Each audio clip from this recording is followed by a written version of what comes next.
This story is what? This story. Are we good now? This story is entitled "The Greatest Game of Hide and Seek Ever Played in My Entire Life." So, in college, I lived with Matt Anderson, Kareem, and Timmy for my sophomore year. So Dan Calabrese would visit us a lot. And Dan Calabrese, like more than anything in life, took hide and seek super seriously. Like he and him and Matt would feud over it constantly, like who's better at hide and seek.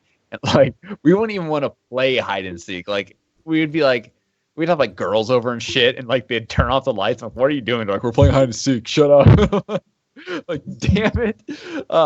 But like, you know, so we started like we'd play hide and seek a lot because we just get wasted and then like turn off all the lights and see who could find who.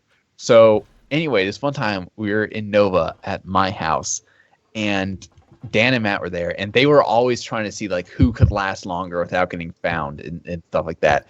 And they would always find each other. Like their goal was to have one of them give up and not be able to find the other one, and it was ruthless.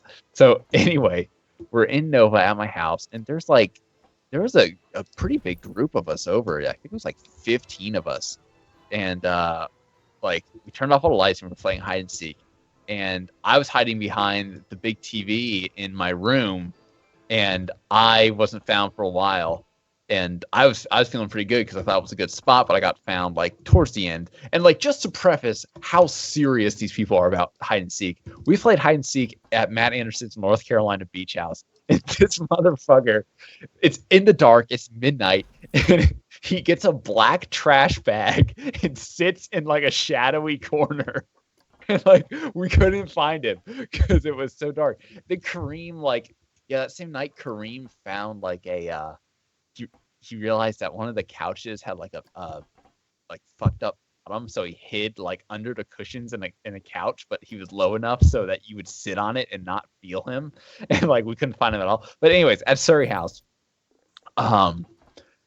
we'd found everyone. We were looking everywhere for Dan, and we were like, where the fuck is Dan Calabrese? Like, this is ridiculous. Like 20 minutes go by, haven't found him. 30 minutes go by, haven't found him. Like 45 minutes go by, and we start getting texts from him. Like, you're never going to find me. You guys suck at this game. Like, I finally won. Like, oh shit, like, I've waited years for this. I finally won. And like, Matt was getting pissed off. He's like, oh, like, he can't have won, like, freaking out. We're looking, I swear to God, we turned this house upside down looking for Dan Calabrese. Couldn't find him everywhere. Like, anywhere.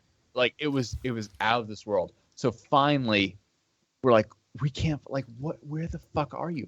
So he texts us. He says, "Go into your parents' bathroom," and like we all go there. Like 15 of us in this bathroom.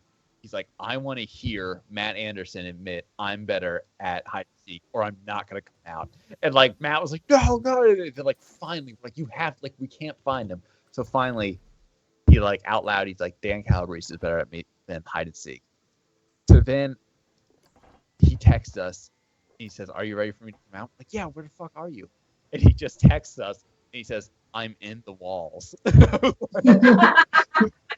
was like, what? And then we hear from in the walls just pounding. And he's like, "I'm in the walls."